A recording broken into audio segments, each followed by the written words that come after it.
이렇게 아름답고 멋진 황금 들판을 주시고 또 알밤을 있게 하시는 그런 10월 둘째 주 귀한 예배 오신 여러분을 환영하고 예수 그리스도 이름으로 축복하고 사랑합니다.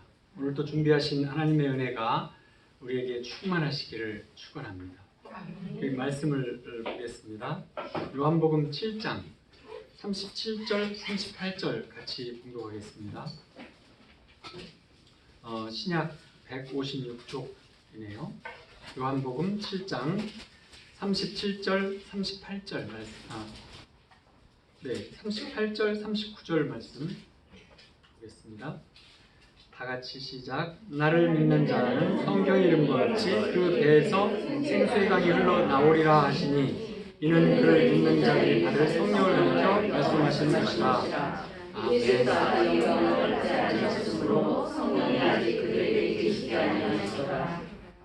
저 뒤로 넘어가서 에베소서 2장 6절 말씀 같이 보겠습니다. 에베소서 2장 6절 말씀 310쪽이네요. 제 성경은 에베소서 2장 6절 말씀 한 절입니다. 다 같이 또 함께 일으키사 그리스도 예수 안에서 함께 하늘에 앉히시니. 요한일서 17절 말씀 한 절만 더 읽겠습니다. 요한일서 4장 17절 말씀 391쪽이네요. 제 성경은 요한일서 4장 17절 말씀 다 같이 시작. 이로써 사랑이 우리에게 온전히 이루어진 것은 우리로 심판날에 담대함을 가지게 하려 함이니 주께서 그러하신 것 같이 우리도 이 세상에서 그러하니라. 아멘.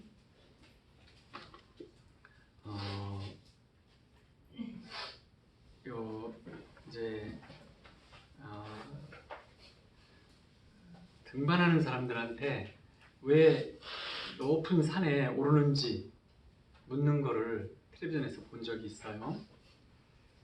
공통적인 답은 뭐라고 하냐면 산이 거기 있으니까 올라갑니다. 이렇게 말을 하더라고요. 이걸 바꿔서 말하면 도전적이고 불가능해 보이는 어떤 일이 존재함으로 나는 도전합니다. 뭐 이런 얘기죠. 불가능해 보이고 도전적인 어떤 것이 있다는 거예요. 그 자체가 인간에게는 탐구하고 정복하고 싶은 어떤 그 도전이 생긴다는 거죠. 예수님께서 저 산이 들이워져 바다에 던져지라. 바로 그 산, 같은 산이죠. 이 산의 말씀을 이루려면 성령 안에서 임재와 영광을 추구하고 우리를 향하신 주님의 그 목적을 이해하고 우리는 그것들을 우리 살면서 계속 추구를 해야 해요. 잘 생각해 보면 하나님이 만드신 이 세상 전체보다 더 크고 특별하신 것이 있는데 그것은 하나님의 존재죠. 그런데 이 하나님의 존재에 대해서는 또 잘 탐구되지 않은 그런 부분이기도 하고 또 실제이기도 해요. 하나님의 존재는 실제예요. 이거는 너무나 위대한 현실인데 믿음 안에 들어가서만 볼 수 있는 어떤 부속적인 세계가 아니에요. 시간, 공간 이거보다 더 큰 이 하나님의 존재, 이거는 우리가 순복하는 마음, 담대하고 용기 있는 그러면서도 순종하는 마음을 가지고 수용해야 하는 그런 진실이죠. 하나님이 존재하신다는 것, 그 자체가 우리에게 어떤 초청장을 내미시는데 탐구하라고, 추구하라고. 근데 압도적인 초청장이세요. 시편 33편 4, 5절에 보면 여호와의 말씀은 정직하며 그가 행하시는 일은 다 진실하시도다. 그는 공의와 정의를 사랑하시며 세상에는 여호와의 인자하심이 충만하도다. 이 충만하다는 단어는 이제 그 빈 공간이 없다라는 뜻이죠. 그런데 정말로 대단한 말이에요. 이 땅, 이 세상 누구에게든지 하나님이 사랑이 미치지 않는 공간은 없는 거예요. 근데 그게 정말 진실이라고 하면 우리 생각이 이 현실하고 실제하고 일치가 되어야 되겠죠? 그러면 우리는 그것을 의심하거나 믿지 않거나 이런 생각에서 우리 마음과 생각을 바꿔야 해요.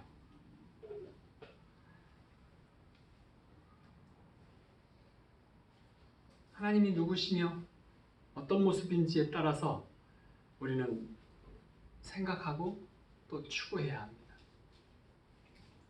우리가 하나님이 누구시고 어떤 모습인지, 예수님이 누구시며 어떤 분이신, 어떤 모습인지 이것에 대해서 생각을 잘 못하면 우리는 우리 영혼에 열등한 최고가 아닌 것을 우리 영혼에 먹이고 또 진리는 사실일 거야 이렇게 가정하면서 살게 돼요.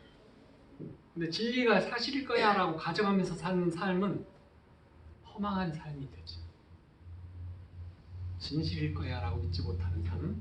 그래서 우리 영혼의 닷을 하나님이 아닌 다른 어떤 존재에다 닷을 내리고 산다는 것은 근본적인 입장에서 보면 시간 낭비하는 삶이 되는 거죠. 모세가 하나님을 더 많이 추구하기 위해서 그분에게 놀라운 어떤 요구를 했어요. 출애굽기 33장 13절에 보면 내가 참으로 주의 목전에 은총을 입었사오면 원하건대 주의 길을 내게 보이사 내게 주를 알리시고. 모세는 하나님하고 소통이 굉장히 친한 친구처럼 여겼다고 했어요. 그래서 그분이 어떠하신 분인가를 모세는 보고 싶어 했어요. 근데 그것을 추구하는 것이 하나님과의 관계를 깊게 만드는 그런 것 중에 하나예요. 왜냐하면 하나님은 사랑이시고 신실하시고 그리고 진실이시기도 하고 능력이시기도 하기 때문에 그분이 어떠하신 분이신가를 안다는 것, 이것은 굉장히 중요한 것이죠. 미국의 작가 마크 트웨인이 있는데 그 사람은 인생에서 중요한 날이 두 날이 있는데 한 날은 태어난 날이고 또 하나는 태어난 이유를 발견한 날이다 이렇게 말했어요. 멋진 말이죠. 예수님의 복음을, 하나님 나라의 복음을 받은 우리는 이 세상에 빛을 지고 있음을 깨달아야 돼요. 복음의 빛인 자체 우리는. 그래서 많은 우리 주변의 사람들이 자신이 누구이고 왜 살아야 하는지를 알게 하는 것이, 우리 하나님 나라의 복음을 받으면 예수님을 만나면 그거를 알게 돼요. 내가 누구이고 왜 살아야 하는지. 우리가 세상에 빛을 지고 있다고 생각하는 부분들이 많이 있는데 그 빛 중에 하나는 하나님과의 만남, 예수님, 성령님과의 만남이고, 두 번째는 다음 세대를 일으켜야 하는, 우리가 모델이 되는, 모험이 돼야 되는 일이고, 세 번째는 그야말로 하나님 나라 복음의 메시지예요. 이 세 가지 부분에 있어서 우리는 빛을 진 자라고 말할 수 있어요. 우리나 다른 사람들을 계속 하나님과 만나게 하는 유일한 방법이 있는데 그것은 하나님의 영으로 충만하게 살게 하는 거예요. 그러면 늘 하나가 돼서 살 수 있어요. 하나님에 대한 인식을 우리 마음에 늘 유지한 채로 삶을 살아갈 수 있다면 그분이 원하시는 어떤 것들을 기꺼이 하려고 하는 그런 삶을 산다면 우리는 마치 정상에 올라가는 등산가처럼 실제로 높은 산일지라도 탐구하고 올라가는 그것이 실행 가능한 일이 되는 거죠. 하나님의 추구도 그와 같아요. 그래서 우리가 주님 안에 머물러 있을 때 이제 저는 이렇게 기도해요. 아버지 하나님, 저들은 아버지를 만나기를 원합니다. 아버지께서 저에게 성령의 능력과 불쌍히 여기는 마음을 넘치게 주셔서 그들이 저를 통해 아버지를 만나는 그런 기회로 삼게 해주십시오. 이런 기도를 늘 하죠.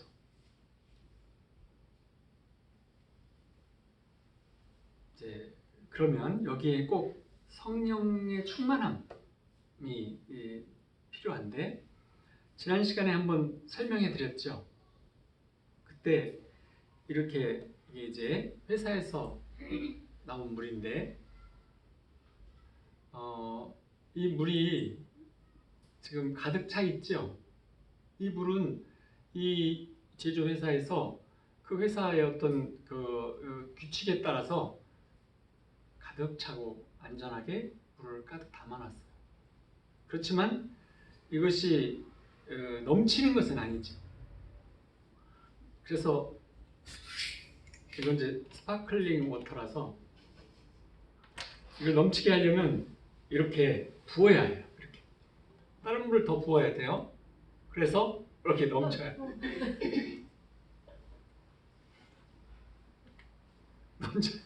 흘러 넘쳐야지 되는 거예요. 근데 이거는 충만이라고 하는 건 흘러 넘치는 걸로 특정된다, 그렇죠? 지난 시간에 못 들은 사람을 위해서 하는 거예요. 근데 이 병에 가득 채우는 것, 충만한 넘치는 게 아니라 가득 채워지는 것은 내가 내 병에 채워 넣는 거예요. 근데 내가 나에게 채워 넣는 것은 흘러 넘치진 않아요. 넣어도. 그런데 흘러서 이렇게 넘치게 하는 일은 내가 하는 것이 아니고 성령님이 내 안에 계셔서 그분이 나를 차고 넘치게 해주시는 일을 하세요. 내가 중심이 되어 있을 때는 흘러 넘치질 않아요. 계속 채워 넣는 거죠. 그래서 예수님이 그 말씀을 하신 거예요. 흘러 넘쳐야 한다. 흘러 넘치게 하는 분은 우리가 아니세요. 그래서 또 예전에 가졌던 성령의 경험, 짜릿짜릿하고 힘들었던 어떤 막 이렇게 아주 황홀했던 이런 경험들이 그것이 있다고 해서 충만한 것도 아니에요. 성령의 임재가 우리 내면을 통해서 뱃속 깊은 곳에서 흘러 넘치는 일, 또 우리의 삶을 통해서 흘러 넘치는 일, 이때가 하나님께서 보실 때 충만하구나 이렇게 보시는 거죠. 그래서 우리가 다른 사람들을 하나님과 만나게 할 수 있는 가능성이 제일 높은 때가 언제냐? 흘러 넘치는 때. 그렇지 않고 우리를 가득 채우고 있을 때는 만나게 할 수 있죠. 하지만 그것이 능력이 아니고 권함으로 되어져요. 그때는. 그래서 우리가 흘러넘친다, 이거는 좀 추상적일 수도 있어요. 그런데 예수님이 제자들에게 가르쳐 주신 그 일이에요. 아까 읽었던 요한복음 7장, 성경의 이름과 같이 그 배에서 생수의 강이 흘러나오리라 하시니, 배에서 생수의 강이 흘러나오리라. 이거는 정말로 우리가 기름 부으심으로 사역을 할 때 무슨 일이 일어나는지에 대해서 말씀하고 있으신데, 흘러나오는 그 강은 성령님이세요. 정말 심오하고 분명하게 그려놓고 있어요.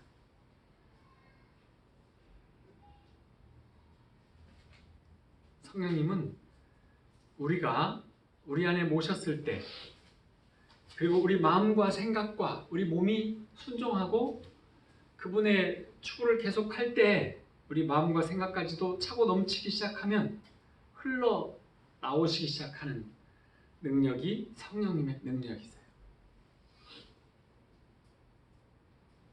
성령님은 우리 안에 사시지만, 우리와 함께 사시지만 흘러 넘치기를 원하세요. 근데 우리가 흘러 넘치려면 어떻게 해야 될까요? 그러면 우리가 마음과 몸으로 늘 추구하고 우리 마음 안에 있는 개인적인 어떤 부분들, 부정적인 감정들, 우리의 쓰디쓴 경험들, 또 우리의 어떤 욕구, 여러 가지 어떤 슬프고 분노하고 우울한 이런 여러 가지 삶의 여러 가지 생각과 경험들, 이런 것들을 담아놓지 않고 아까와 같이 흘러 넘치도록 성령님이 충만히 채워져서 그게 이제 다 흘러 넘쳐가야만, 그래서 강처럼 흘러나가게 돼 있어요. 그래서 흘러넘치는 인재, 하나님 아버지를 마음에 담고 계속 추구하는 일, 또 예수님의 하셨던 어떤 일들로 이 땅을 말하자면 이렇게 적셔나가기를 갈망을 해야 돼요. 성령님도 그렇게 갈망을 하세요.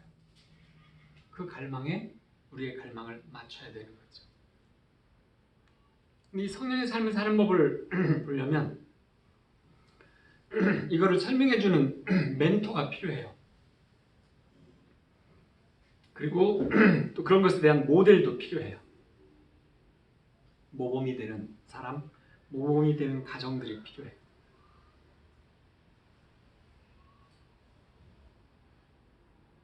저도 10몇 년 전에 성령의 터치함을 받고 충만의 추구를 하기 시작했는데 도대체 멘토가 별로 없었어요. 오직 어떤 분이 한 분 계셨는데 1년에 한두 번씩 만날 수 있으니까 자주 이렇게 보면서 이렇게 내 상황이 뭔지, 또 다음은 뭐 어떤 걸 해야 되는지, 지금이 어떤 정도인지 여러 가지를 도와줄 그런 멘토가 참 필요하더라고요.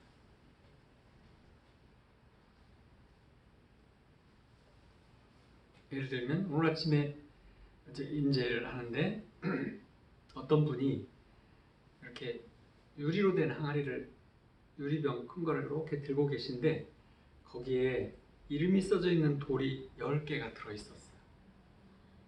그래서 아까 저기서 제가 앉아서 세어봤어요.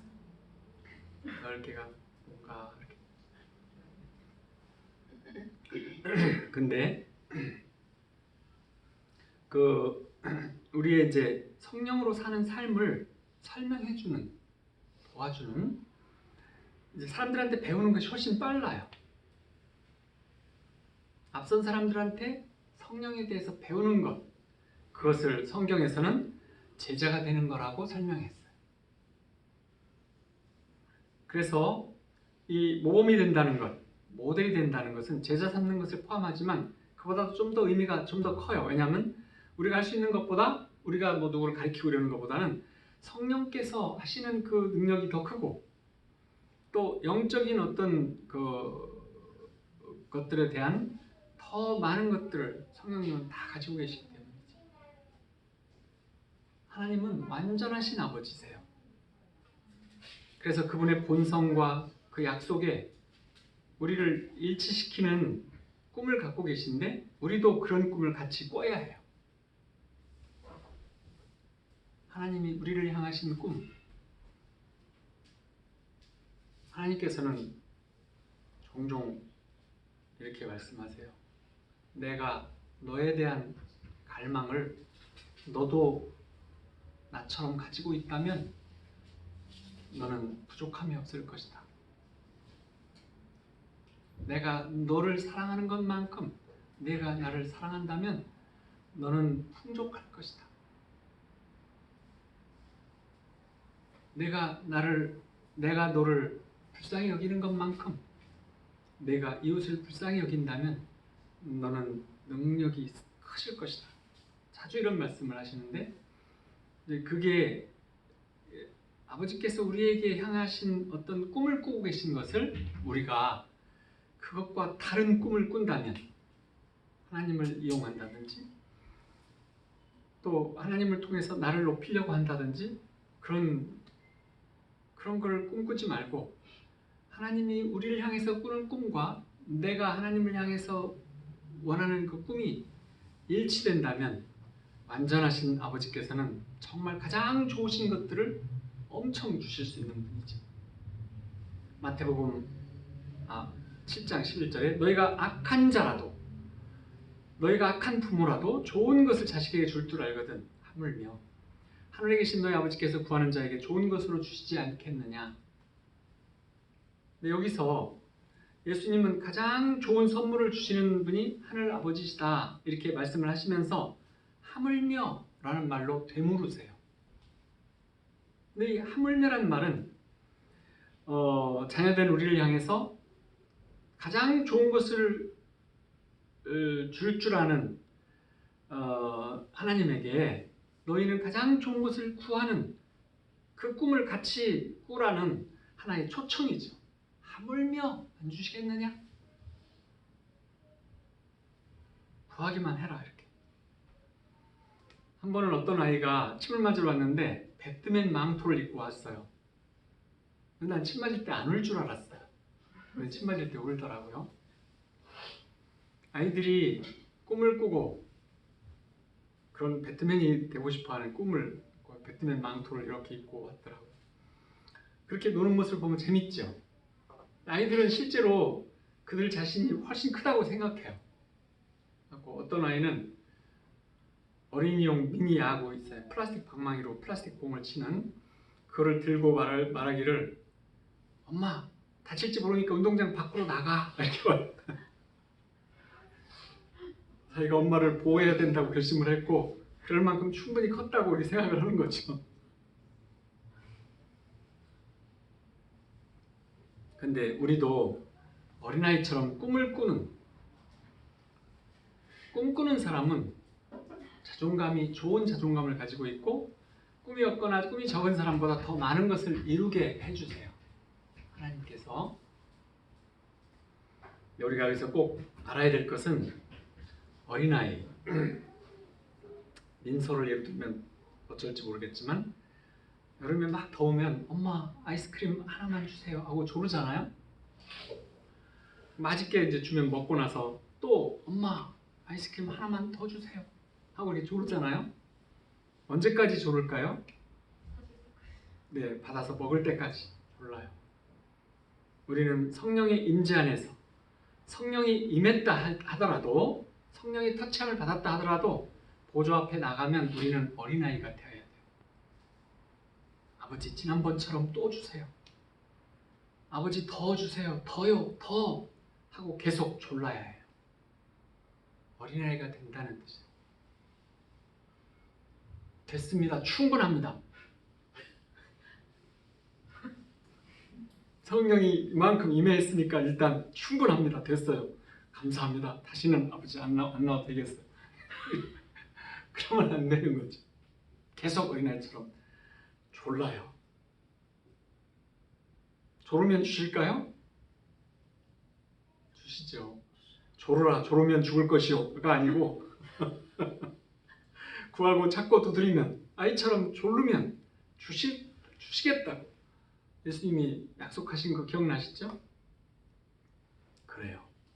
근데 이제 집에서 아이들의 꿈을 이렇게 없애거나 죽이는 이런 일들이 있어요. 그건 뭐냐면 그 아이들한테 거절감, 결핍감, 죄책감, 수치심, 열등감 이런 걸로 계속 그런 걸 줘서 시달리게 하는 거예요. 이런 안 좋은 감정들이 계속 상처를 받고 그러면 영혼에 구멍이 나버려요. 그래서 정상적인 삶을 살 수가 없어요. 스스로 치유할 수 없어요. 그래서 자녀를 키우면서 학대하거나 통제하거나 비교하거나 인정해주지 않거나 조건적인 사랑을 주거나 해라 하지 마라 하면서 종교적인 사람으로 키워내는 부모들이 많아요. 실제로 보면 많은 것 같아요. 믿는 가정에서조차도 용납으로 인정해주고 용서로 자유를 주고 무조건적인 사랑과 기도로 자녀의 미래를 열어주는 부모들이 많지는 않은 것 같아요. 하나님의 사랑은 하나님이 우리를 용납으로 인정해 주시고 용서로 자녀 삼아 주시고 무조건적인 사랑과 긍휼함으로 우리를 덮어주시는 바로 그것을 받았으면 그것을 그대로 줘야 돼요. 그걸 제대로 안 받았으면 주는데 빡빡하게 줘요. 제대로 받으면 다 주게 돼요. 정말로 중요한 거예요. 거기다가 좀 더 비극적인 거는 우리나라의 교육제도 자체가 아이의 꿈꾸는 능력을 죽이는 교육제도를 가지고 있어요. 부모들도 아이들에게 실망을 좀 적게 하려고 너 큰 꿈 꾸지 마. 나 커서 대통령 될 거야. 우리나라의 대통령이 너가 대통령 얼마나 많겠니? 우주 비행사가 될 거예요. 전 세계에서 우주 비행사 꿈꾸는 애들이 너무 많아. 우리 아이가 그중 하나가 될 가능성은 별로 높아 보이지 않아요. 실제로 그 누구죠? 저기 토트넘의 축구 선수 손흥민 같은 프로 선수가 되는 사람은 아주 적은 거야. 이렇게 생각하면 우리의 사고가 자녀에 대해서 막혀 있는 사고이죠. 하나님은 절대로 우리를 향해서 막힌 사고를 하시지 않으세요. 하나님이 우리에게 막힌 사고를 한다면 우리는 그저 그냥 이렇게 구석에서 이렇게 조용히 살다가 조용히 이렇게 하고 그냥 가만히 이렇게 끝나는 삶이 맞는 거죠. 근데 그렇지 않아요. 건강한 꿈은 언젠가는 뭔가를 이뤄낼 수 있는 내면의 인격 형성을 훈련시키는 거예요. 꿈 자체가. 하나님은 그 꿈 꾸기를 원하세요. 하나님이 우리를 통해서 하나님의 꿈을 함께 이루는 것을 좋아하는, 기뻐하는 그런 사람이 되어야만 해요. 시편 67편 2절에 주의 도를 땅 위에, 주의 구원을 모든 나라에 알리소서. 다윗이 노래한 주의 도를 땅 위에, 주의 구원을 모든 나라에 알리소서. 이 말은 하나님 본성에 계시는 열방들을 하나님에게로 이끌어 가신다라는 전제 속에서 지금 표현하고 있는 거죠. 은혜와 축복이 열방이 하나님에게 끌려갈 정도로 하나님의 꿈을 가지고 계시다. 그것을 다윗이 노래한 거예요. 하나님의 본성은 자녀들에 대해서 축복을 주실 때 그 안에서 드러나는 거예요. 그런데 뭘 주시기를 원하냐면 하나님은 우리에게 마음을 다 열으시고 미래의 꿈을 아주 마음껏 꾸고 계세요. 그래서 하나님의 축복을 주시는 대로 우리가 받아서 그거를 이렇게 우리가 감사함으로 받고, 그리고 또 다른 더 큰 꿈을 꾸는 것, 그것이 우리의 꿈이 아니라 하나님의 꿈이시라는 거예요. 그래서 하나님은 우리에게 꿈꾸는 동역자, 하나님의 꿈을 우리도 꿈꾸고 같이 그걸 이루어가는 동역자로, 그렇게 우리가 쓰임을 받을 때 마치 부모들이 자녀들에게서 자신의 꿈을 이루는 것을 보는 것처럼이나 기뻐하세요.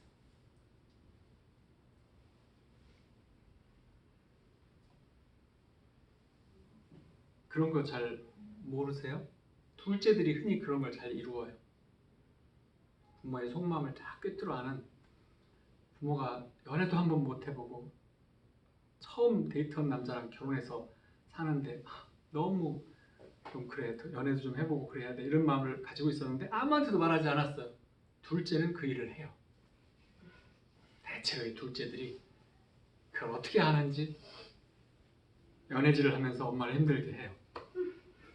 일반적이에요, 그 그림이. 근데 우리에게 하나님께서는 자유의지를 주셨어요. 그리고 하나님 주신 그 자유를 누리는 것을 하나님은 기뻐하세요. 그렇지만 그 자유 안에서 하나님을 추구하는 것을 바라보는 하나님의 기쁨은 우리가 이해할 수 없는 정도의 큰 기쁨을 누리신다고 해요. 나도 몰라요. 우리가 하나님 안에서 추구하고 기쁜 그런 것들, 온 사람들이 기쁨을 다 합한 것만큼 기뻐하실 것 같아요. 하나님이 어떤 사람을 어떻게 되도록 창조하셨는지를 안다면 아마도 다른 사람이 되고 싶어 하지 않을 것이다. 이렇게 말한 기독교 작가가 있어요. 근데 이제 우리들을 각자 모두를 향해서 가진 하나님의 마음이 그런 거예요. 저는 젊었을 때는 오랫동안 내 인생은 너무나 쓰고 재미없다고, 왜 나를 이렇게 만드셨을까 하면서 다른 인생을 살고 싶은, 내가 차라리 다른 인생으로 다시 태어나거나 뭐 이렇게 그런 것을 많이 꿈꾸고 그런 생각을 많이 했었어요. 정말 내가 나를 싫어했어요. 요즘은 이제 하나님을 만나고 이렇게 보면서 이런 나를 만드시려고 그렇게 했나 보다 다시 생각을 해봐요. 그런데 이제 능력이 없고 형식만 있는 그런 것을 종교 생활이라고 하잖아요. 이런 종교 생활을 하게 되면 이 꿈을 죽이고 질식시키고 통제하면서 자녀를 망가뜨려요. 자신도 망가지고. 그래서 고아 같은 우리에게 완벽하신 아버지이신 하나님의 그 마음을 발견하고 그 마음을 계속 추구한다는 것은 우리 그 추구가 우리 모두에게는 어떤 정말로 돌파가 되어져요.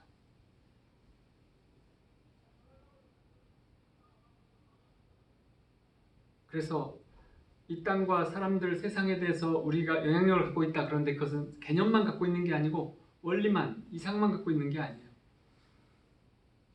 남들이 부러워하는 어떤 우리의 승리하는 삶, 행복한 삶, 자유로운 삶, 그리고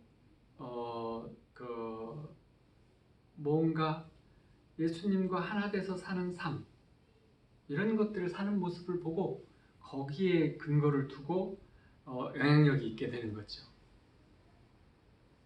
그것은 어떤 교리나 이런 것이 아니기 때문에 하나의 증거이기 때문에 눈에 보여야만 하는 거예요. 눈으로 드러나야만. 잠언이라는 말은 통치하다라는 말에서 나왔다고 해요. 잠언이라는 말은 경계의 말, 뭔가 마음의 기준이 되는 말, 아니면 어떤 그 하나의 뛰어난 기둥과 같이 되는 어떤 말, 이런 뜻이거든요. 그런데 통치하다라는 뜻이 나왔대요. 패션 성경을 읽어보면 잠언을 이해할 수 있는 열쇠, 잠언의 궁극적인 목적이 무엇인지를 말해줘요. 근데 이제 지혜는, 거기서 보면 지혜는 우리의 생명 가운데 통치하게 만들어준다라는 것으로 요약이 돼요. 그러니까 구약이 결국 지시하는 것은 예수님이시고, 그 예수님은 생명 가운데 우리를 통치하는데 지혜로, 능력으로 이렇게 해주는데, 이 지혜가 바로 군림에서 통치한다는 게 아니라 인자로서 승리하면서 어떻게 사셨는지, 정말 이 땅에 사는 가장 큰 지혜가 무엇인지를 일러주시는 거죠. 이 땅에 사는 가장 좋은 지혜는 하늘의 지혜를 다 가지신 예수님에게서 발견할 수 있어요. 예수님이 하신 모든 말씀과 행동들은 하늘의 지혜 속에서 나오시는 일들이죠. 이 땅에서 우리가 살 때 지혜는 우리가 삶을 통치한다는 거예요. 돈이 우리를 다스리게 하지 않는다는 거예요. 내가 돈을 다스리고 그 돈을 하나님 뜻의 도구로 사용하고 내가 가진 어떤 것들로 영성을 측정하려는 그런 함정에 빠지지 않는다는 거예요.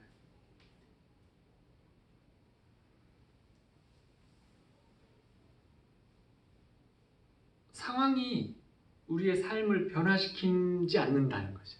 내가 상황을 다스린다는 거예요. 성령께서 우리를 도우시는 정말 중요한 것 중에 하나가 우리가 상황을 다스리게 한다는 거예요. 상황한테 우리가 맨날 당해가지고 압박당하는 것이 아니라는 거죠. 그것이 지혜의 역할이고 지혜가 주는 유익이고 그래요. 이런 지혜가 많아지면 우리의 삶의 포도원을 망쳐놓는 작은 여우들에 의해서 지배받는 사람들을 이렇게 우리는 거기서 빠져나오기도 한 뿐더러 그 사람들을 이렇게 끌어들일 수 있게 우리가 승리의 삶을 살 수 있도록 모델로 보여줄 수 있게 도와주세요. 그래서 지혜는 다른 사람들을 승리하는 삶으로, 삶에서 승리할 수 있도록 이끌어주는 그런 곳으로 인도해주는 역할을 하는 것이 지혜예요. 예수님의 제자들 중에서 예수님과 제일 인간적으로 친밀했던, 늘 동행했고 항상 어디나 같이 있었던 사람, 가장 그 곁에 많이 있으려고 했던 사람이 누구냐면 사도 요한이에요. 베드로가 아니고, 베드로는 이렇게 배반하고 이렇게 토끼처럼 토끼였잖아요. 근데 십자가 밑에 마지막까지 남아서 예수님이 우리 어머니가 너희 어머니다라고 한 제자가 있는데 그 제자가 있었다라고 요한복음에 써 있어요. 누구라고는 자신이 나라고는 쓸 수 없으니까 안 쓰고 그런 제자가 하나 있었다 이렇게 썼어요. 자신인 거죠. 언제나 이렇게 함께 있었어요. 어느 현장까지. 최후의 만찬 때도 그분 옆에, 바로 옆에 함께 있었어요. 그런데 그 사도 요한이 평소에 예수님을 많이 봤고 또 부활하신 예수님도 만나봤어요. 그래서 부활하신 예수님도 여러 번 만나봤는데 요한계시록을 읽어보면 1장 13절에 17절에서 보면 예수님이 요한 사도가 예전에 평소에 봤던 예수님하고 부활하신 예수님하고도 또 다른 완전히 다른 모습의 주님을 보았다고 써 있어요. 그걸 읽어드릴게요. 요한계시록 1장 13절에서 17절까지 말씀에 13절을 보면 촛대 사이에 인자 같은 이가 발에 끌리는 옷을 입고 가슴에 금띠를 띠고 그의 머리와 털의 희가 흰 양털 같고 눈 같으며 그의 눈은 불꽃 같고 그의 발은 풀무불에 단련한 빛난 주석 같고 그의 음성은 맑은 물소리와 같으며 그의 오른손에 7 별이 있고 그의 입에서 좌우에 날선 검이 나오고 그의 얼굴은 해가 힘있게 비치는 것 같더라. 내가 볼 때 그의 발 앞에 엎드려져 죽은 자같이 되네. 예수님을 그래서 요한은 새 그 모습이 다른 예수님을 봤어요. 변화산에서까지 보면 4번의 변하신 모습들을 봤죠. 그런데 유대에서 사역하시는 모습 또는 십자가에 달리신 예수님을 우리가 흔히 바라보고 있는 경우가 많아요. 유대에서 사역하시던 예수님을 바라보고 우리가 그 예수님을 닮으려고 하면 아무것도 이룰 수 없어요.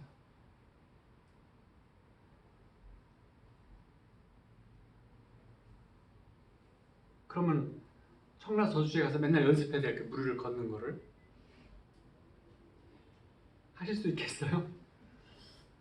그건 어리석은 생각이에요. 사역하시던 예수님의 모습을 닮으려고 한다. 그것은 절대 이루어질 수 없는 거예요. 그러면 부활하신 예수님이 나타나셔서 하셨던 어떤 것들을 그 예수님을 바라보고 그 예수님은 벽을 통과하셨고 어느 곳에 원하시는 곳에 언제든지 누구에게든지 나타나셨었어요. 그리고 그분은 진짜 우리의 몸을 입으셔서 상처도 입으셨지만 입으셨어서 뭐 베드로 그물질하는 베드로에게 나오라고 해서 생선도 구워주고 떡도 떼어서 이렇게 나눠주시면서 먹으라고 하셨고 그리고 그 예수님도 드셨어요. 하지만 그 예수님을 묵상하고 바라보고 있으면 부활하신 예수님의 능력은 성령님 안에 당연하게 있으세요. 그런데 우리 다시 한번 생각해 보세요. 성령님이 하나님의 영이시고 예수님의 영이세요. 그러면 이 성령님, 하나님은 영원하신 분이고 성령님도 영원하세요. 변할 수 있는 분은 예수님밖에 없죠. 근데 이 예수님이 유대 땅에서 사역하시던 예수님과 부활하신 예수님하고 지금 하늘 보좌, 하나님 우편 보좌에 앉으신 예수님하고 다르세요, 모습들이. 여기에 중요한 것이 있어요. 늘 예수님 곁에 함께 있었던 사도 요한도 그 사도 요한의 정체성, 자신의 형상, 내가 누구인가에 대해서 요한 1서에서 4장 17절에서 이렇게 말씀을 해요. 주께서 그러하심과 같이 우리도 이 세상에서 그러하니라. 왜냐하면 예수님과 함께 연합된 우리는 어떤 예수님을 우리와 연합되게 우리가 본받느냐에 따라서 이 세상에서 우리도 그런 모습을 갖게 된다라는 거예요. 그렇다면 우리는 어떤 예수님을 바라봐야 될까요? 유대 땅에서 사역하시던 예수님? 부활하시고 승천하시는 예수님? 아니면 십자가에 달리신 예수님? 그렇지 않아요. 십자가에 달리신 예수님 묵상하지 말라, 그건 아니에요. 우리가 죄의 고백하고 할 때 십자가 예수님을 묵상하죠. 하지만 거기에만 머물면 우리의 죄가 사해서 구원받았다, 우리가 할 일은 우리의 구원받았음을 기뻐해야 합니다, 설교 끝, 이렇게 하는 교회들과 거의 같아져요. 더 이상 뭘 추구한다는 거죠? 구원받으면 됐다는 거예요. 그러면 예수님이 이 땅에 안 오셨으면 구원 못 받아요? 하나님을 믿는데 선지자들 다 구원 받았잖아요. 모세도 하나님과 함께 있잖아요. 유대인들은 다 그렇게 생각해요. 예수님 없어도 우리 다 구원 받는다. 하지만 이제 그게 틀렸고 맞았고 신학적인 걸 논쟁하려고 하는 게 아니고, 예수님이 십자가에 달려서 죽으시면서 부활하셔서 승천하신 것은 우리도 함께 일으켜서 하늘에 오르사 하나님 우편에 함께 앉히게 하시려고 하나님의 뜻이 있잖아요. 우리가 영적으로 성령 안에서 하나님 우편 보좌에 계신 예수님의 영, 그분 안에 함께 들어가서 하나님에게 중보하고 또 하나님 앞에 구하고 할 수 있어야 하는 거죠. 십자가에 달리신 예수님만 묵상하고 있으면 나는 구원받았습니다, 내 죄는 사해졌습니다, 그 다음에 어떻게 하는 거예요? 다음 대목이 궁금하지 않아요? 다음 대목이 있어요. 하나님이 하시는 이야기는 요한계시록까지 가는 거예요. 그래서 우리가 어떻게 하시기를 원하시냐? 그러면은 영광의 상태에 계신 예수님의 형상까지 우리가 변화되기를, 이 땅에서 그 역할을 하기를 원하세요. 여러분들이 상상력을 조금 넘어갔을 거예요. 그렇지 않을 거요? 십자가에 달리신 예수님까지 아니에요? 부활하신 예수님까지 아니에요? 하나님께서 원하시는 건 거기까지가 아니에요. 그러면 요한 사도가 주께서 그러하신 것 같이 우리도 이 세상에서 그러하니라, 이런 말씀은 꿀꺽 삼켜고 말 안 했겠죠. 그건 사도들만 있는 일이야. 꿀꺽 이렇게 말았을 거예요. 근데 그렇게 안 하고 표현을 하셨어요. 선언하셨어요. 그러면 이게 그 선언이 우리의 이해를 초월해요. 그래서 믿음은 우리의 이해를 초월하는 거예요. 내가 가능한, 믿을 수 있는, 내 생산력이 믿어질 수 있는 데까지만 믿겠다. 그러면 하나님을 우리가 통제하는 거죠. 근데 하나님 통제는 잘 안 돼요. 믿음이 약해질 뿐이지. 그래서 우리 마음과 믿음을 무한히 가장 크게 확장해 줄 수 있는 그런 분이시기 때문에 우리의 믿음은 우리의 생각과 이해를 초월해야만 그게 진정한 믿음의 세계예요. 그 믿음을 갖지 아니하면 하나님의 나라를 볼 수 없다니까요. 하나님의 나라를 눈으로 보고 믿는 사람이 어디 있어요? 마음으로 믿어서 하나님 나라를 우리 마음에 품어서 그 나라를 누리고 믿음을 가지고 그 나라를 누릴 수 있고 그 나라의 일들을 할 수 있잖아요. 근데 그걸 봐야만, 하나님 나라를 어떻게 봐요? 어떻게 눈 뜨고 봐요? 감고 봐요? 그래서 지금 예수님이 어디에 어떻게 존재하시는가? 영광의 빛을 입으시고 하나님 보좌 우편에 앉아 계시면서 우리를 위해서 중보하시는 예수님의 모습, 사도 요한이 본 모습 그대로 그 안에, 그 예수님 안에 우리도 함께 있는 거예요. 그 예수 그리스도 안에서 하늘에 앉아 그분과 함께 동역하는 자가 바로 우리예요. 성령 안에서. 그래서 또 함께 일으키사 그리스도 예수 안에서 함께 하늘에 앉히시니, 골로새서 1장 27절 너희 안에 계신 그리스도시니 곧 영광의 소망이니라. 영광의 소망을 입으신 분이 예수 그리스도예요. 하나님 보좌 우편에 앉아서 머리는 희고 얼굴은 광채가 있고 목소리는 물소리와 큰 물소리와 같고, 그리고 발은 주석, 요즘으로 말하면 주석이 뭐죠? 구리. 황동 구리. 아니 구리 말고 저기 제일 많은 거 있죠? 노란 거. 예? 예? 우리가 흔히 아는 말하는 게 있는데 구리가 아니고 누런한 거. 그냥 보통 노란한 쇠. 저기 노쇠. 주석이 노쇠. 우리가 노쇠 밥그릇 있잖아요. 그렇게 그 예수님의 발이 이 땅을 악한 것을 밟으시는 그 노쇠처럼 단단하고 강하시다고 하는 거예요. 그래서 곧 영광의 소망이 하나님 우편 보좌에 앉으신 그 영광을 입으신 예수님의 소망을 우리도 그 그리스도 안에 가져야 하는 거예요. 그것을 품는 자와 그것을 품지 않는 자들은 능력 면에서 여러 가지 면에서 다 달라져요. 결과가. 그래서 꼭 그분을 품으셔야 돼요.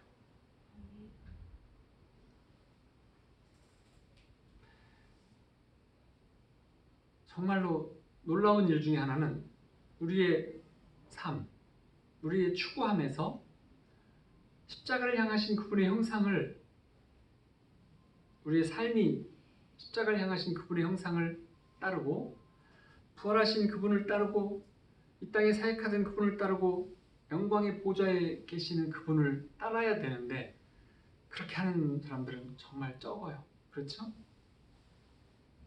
정말 적어요. 근데 하나님의 영광이 우리 안에서 우리를 통해서 나타난다는 것, 그것은 우리 안에 거하시는 예수 그리스도의 그 우리 안에서 얼마만큼 현실이 되었느냐, 예수님이 우리 마음에서 얼마만큼 실제하시느냐에 따라서 이루어진다고 분명하게 성경은 말하고 있어요. 그래서 우리 안에서 예수님이 우리 내면에서 깊숙한 곳에서 생수가 흘러나오고 그 생수 안에 있는 강에서 예수님이 모든 말씀들이 현실이 되어졌을 때 그 현실이 이 땅을 바꾸는 현실로 드러나게 되는 거예요. 그게 때때로 우리한테 보여주잖아요. 꿈에도 보여주시고 이렇게 보여주시면 그건 이루어지죠? 근데 그걸 자주 경험하게 되면 말씀 안에서 우리가 꿈을 꿔요. 꿈이 꾸어지는 게 아니라 내가 그 꿈을 꿔요. 그러면 그 꿈이 이루어져요. 말씀 안에서. 그래서 이제 우리가 이제 그 모범이 되는 사람, 모델이 되는 사람들이 어떤 임재의 능력, 또 순수함, 믿음, 어린아이 같은 이런 것들을 보고 따라가야 돼요. 그래서 영향을 받아야 돼요. 사람의 영향도 받아야 돼요. 성령님의 영향을 받고 모델이 되는 사람들의 영향도 받고. 그래서 하나님 나라의 복음을 우리는 전하는 사람들이 되어야 돼요.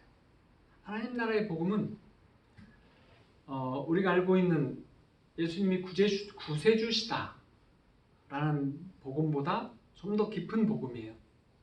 근데 예수님이, 부활하신 예수님이 하나님 나라의 일을 계속 말씀하시고 승천하셨어.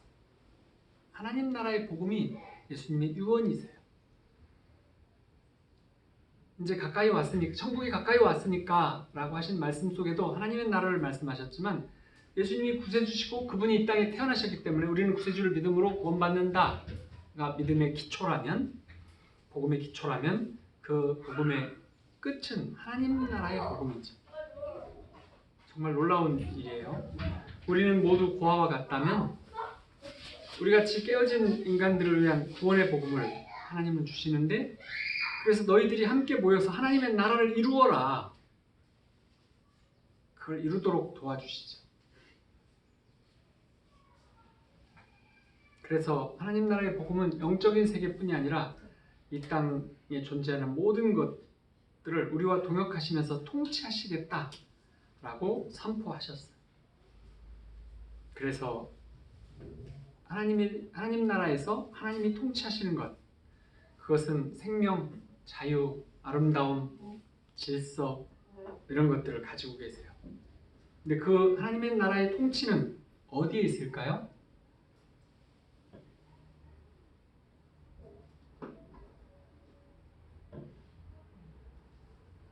하나님 나라의 통치가 어디에 있을까요? 지금 여기에 있어요. 하나님 나라의 하나님을 성령 안에 있는 우리들은 지금 여기에 하나님 나라가 항상 함께해요. 그렇게 우리가 용감하게 그것을 선포하고 그것을 믿을 때 그걸 책임져 주시는 분이 하나님이세요. 우리는 때때로 내가 잘 믿기만 하면 모든 일이 잘 될 거야 라고 생각하는데 그건 실수예요. 내가 오직 믿음만 있으면 다 잘 될 거야 라고 생각하는 건 반쪽이에요. 반쪽 믿음, 반쪽 복음입니다. 다른 믿음은 필수적이죠. 하지만 그보다 더 많은 것들이 복음 안에 있어요.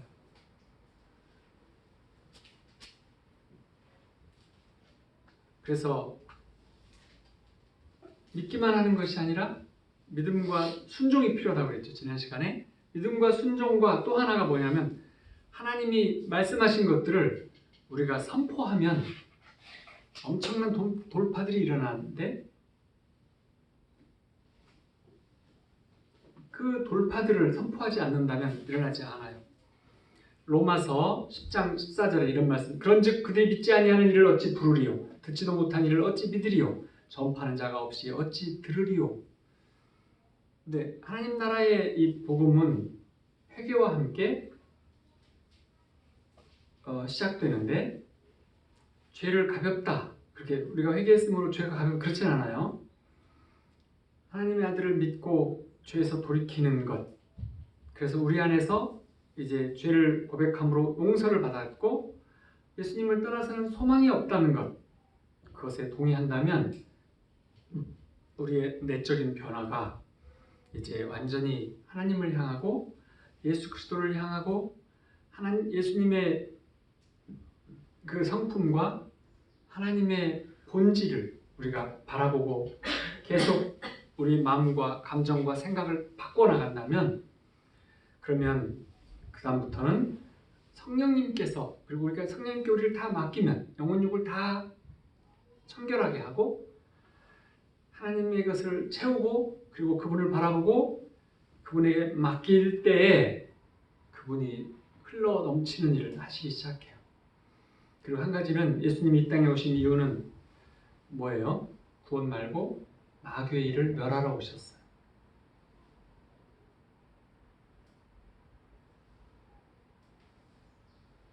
우리 안에 계신 예수님은 마귀를 완벽하게 이기셨고 완벽하게 멸하셨어요.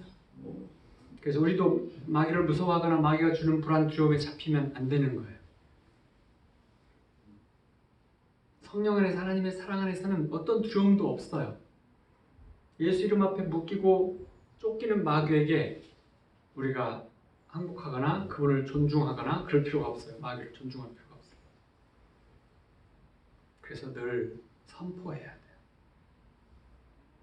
근데 마귀의 세력을 쫓으면, 마귀의 세력이 없어지면, 우리 안에서 영혼육에서 마귀의 세력이 없어지면 우리 안에는 뭐가 다른 것이 없어지는데 부정적 감정이 없어져요. 우리 안에 거짓도 없어져요.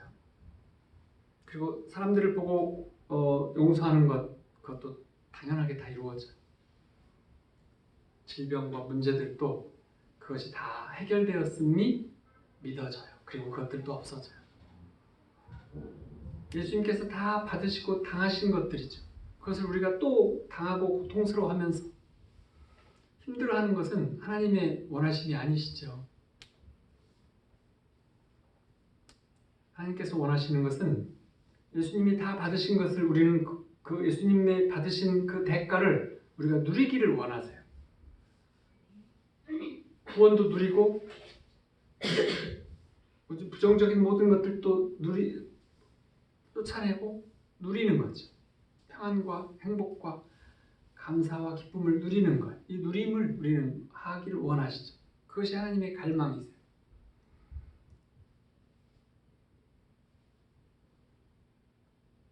요즘에 대천 앞바다에 저녁 때쯤 가면 가까이 배들이 떠 있는데 배들이 굉장히 환한 불을 켰는데 무슨 배인지 아세요? 오징어 배는 조금 멀리서 잡아요. 우리 눈이 멀리 보이는 데 잡아요. 그러면 좀 가까운 데서는 쭈꾸미 잡고 더 가까운 데 있는 배들도 있어요. 환하게 켜고. 그건 뭘까요? 꽃게 잡고 또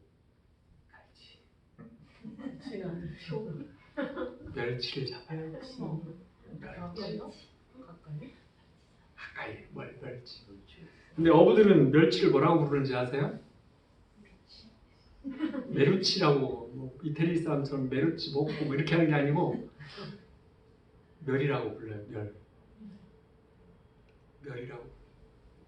근데 왜 멸이라고 멸치를 부를까요?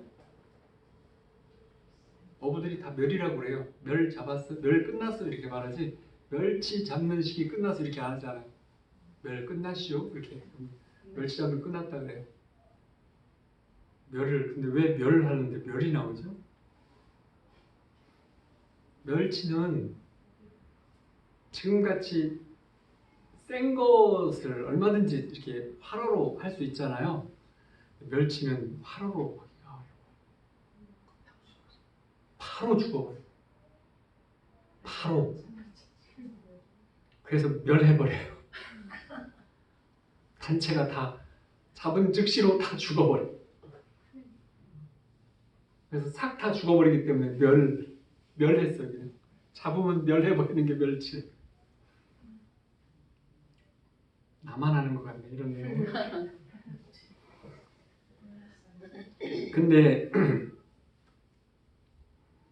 이제 마귀를 이렇게 멸해야 되는 거죠. 마귀를 두려워하지 않으면 돼요. 마음속으로 마귀를 두려워하지 않는 이 모든 것들을 마귀가 두렵지 않고 수요일날 말씀 전한 것처럼 졸로 보여야 약한 건 아니에요. 하지만 우리 안에 계신 예수님으로 우리는 방패 삼아서 성령의 검으로 말씀으로 드러내는 이 앞에 저것들은 아무것도 아니야. 그냥 멸하는 것들이야. 멸치들이야. 이렇게 담대해져 가야만 능력을 입어요. 그것이 없이는 능력을 입지 못해요. 마치 예수님이 성령을 비둘기처럼 엄청 받으셨고 다음 행사가 하나 더 있었는데 그건 뭐였어요? 광야로 이끌림을 받아서 가셔가지고 40일 동안 금식을 하시고 그리고 마귀의 시험을 마귀를 이기신 거잖아요. 우리도 그래서 그 다음에 성령 사역을 하셨잖아요. 우리도 마귀를 이겨야 합니다. 그래서 이제 임재하거나 이렇게 할 때 쫓아내고 내 안에 있는 것도 쫓아내고 이런 것들 자꾸 하세요. 많이 있어요. 많이 있어요. 쫓아내세요. 쫓아나간 거 알 수 있어요. 그래서 이제 하나님 나라의 복음을 할 때 담대하게 그 담대함이 천국을 끌어당겨요. 담대한 순종의 선포가 천국을 끌어당겨요. 침노하는 거죠. 그래서 성경은 하나님 복음을 담대하게 전할 때 어떻게 하는지 그래서 학개서 보면 우리가 잘 안 읽잖아요. 학개서는 학교 가야 읽나요? 학개서 2장 7절에 보면 이런 말씀이 있어요. 또한 모든 나라를 진동시킬 것이며 모든 나라의 보배가 이르리니 내가 이 성전의 영광이 충만하게 하리라. 만군의 여호와의 말씀이니라. 모든 나라의 보배가 누구일까요? 예수님이세요. 여러분 틀릴까봐 내가 말씀드려요. 예수님이세요. 모든 나라의 보배가 되시는 분은 예수님이세요. 나라들 보세요, 여러분. 나라들. 결과론적이긴 하지만 하나님을 믿는 나라와 믿지 않는 나라들은 완전히 달라져요. 하나님을 믿는 나라와 믿지 않는 나라, 모든 나라의 보배라는 것을 알 수 있는 대목이죠. 네. 그래서 우리 자체도 마찬가지예요. 하나님의 자녀들이 된 우리 이 나라와 하나님을 믿지 않는 모시지 않는 어떤 나라들은 달라요. 그래서 하나님은 끝에서 시작을 보시는 분이시고 사람들을 죄에서 구속해서 그리스도와 함께 통치할 수 있도록 하는 계획을 가지신 분이 하나님이시고 우리 같은 죄인들을 구속해서 그리스도와 함께 통치할 수 있도록 이 땅을 통치할 수 있도록 하는 계획을 가지신 분이시고 그것을 실제 이루어 주시는 분이 하나님이세요. 그래서 우리 안에 사시면서 우리를 변화시켜서 예수님의 지상의 모델로 삼으시기를 갈망하시는 분이 하나님이세요. 하나님의 자녀인 우리 모두는 성령 안에서 변화되어 은혜의 빚진 자로서 하나님 나라가 온 땅에 넘치게 하는 용사이고 동역자가 되시기를 우리 모두가 되시기를 축원합니다. 우리 같이 선언하겠습니다. 나는 가장 높으신 하나님의 자녀입니다. 나는 가장 높으신 하나님의 자녀입니다. 나는 마귀와 아무 상관이 없어졌습니다. 나는 마귀와 아무 상관이 없어졌습니다. 예수님께서 나를 구속하셨습니다. 예수님께서 나를 구속하셨습니다. 성령님께서 나에게 힘과 능력을 주십니다. 성령님께서 나에게 힘과 능력을 주십니다. 하나님의 말씀이 나를 인도하십니다. 하나님의 말씀이 나를 인도하십니다. 하나님 나라 안에서 천국을 누립니다. 하나님 나라 안에서 천국을 누립니다. 우리는 가장 높으신 하나님의 자녀들입니다. 우리는 가장 높으신 하나님의 우리 자녀입니다. 함께 기도하겠습니다.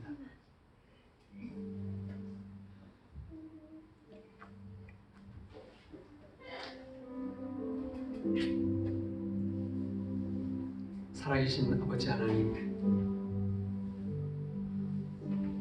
이 시간 저희 예배와 찬양과 또 감사와 영광을 받아 주시옵소서.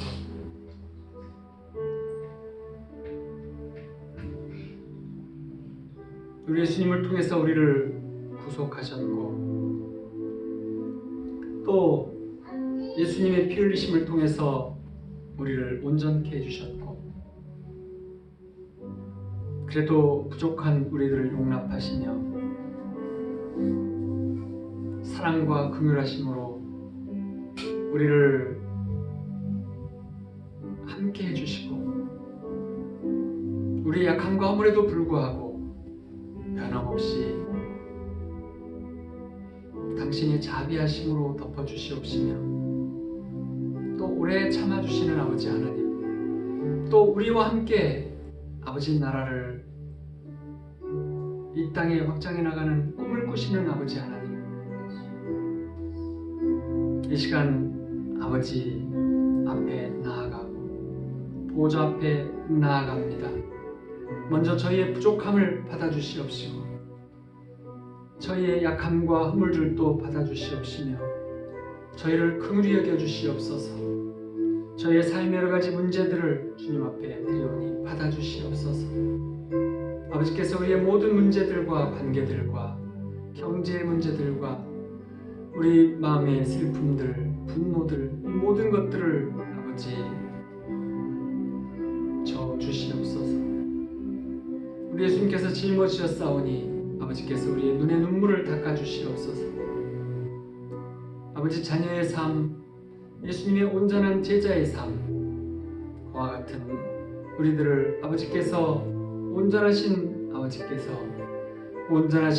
아버지의 길을 주시옵시고 온전하신 아버지의 자녀로서의 삶으로 이끌어 주시는 그 길에 우리 함께하게 하시옵소서. 광야 같은 세상, 외롭고 적막한 세상 속에서 우리는 주님과 함께 좁은 길을 가지만 늘 함께 하시고 위로하시며 힘이 되어 주시는 주님과 또 우리의 형제 자매가 있으므로 우리는 늘 감사함을 고백하는 저희가 되게 하시옵소서. 아버지의 사랑을 배우고 아버지의 긍휼함을 전하는 또 아버지 앞에 우리 연단의 과정을 겪으면서 광야를 지나고 분노와 슬픔이 떠나며 우리 삶 속에서 은혜와 축복으로 아버지 나라를 확장하는 용사들의 믿음을 가질 수 있도록 주님 늘 저희와 함께 하시옵시고 위로하여 주시옵소서.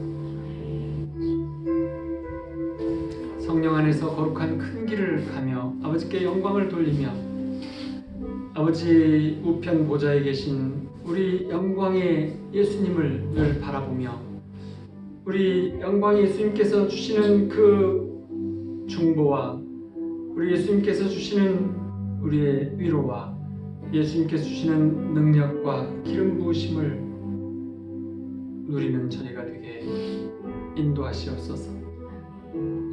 먼저 우리의 영의 눈을 뜨게 하시옵시고 아버지 나라를 보게 하시옵시며 아버지의 꿈을 함께 꾸며 우리의 내면적 자아로 이 땅을 살아가게 하시옵소서.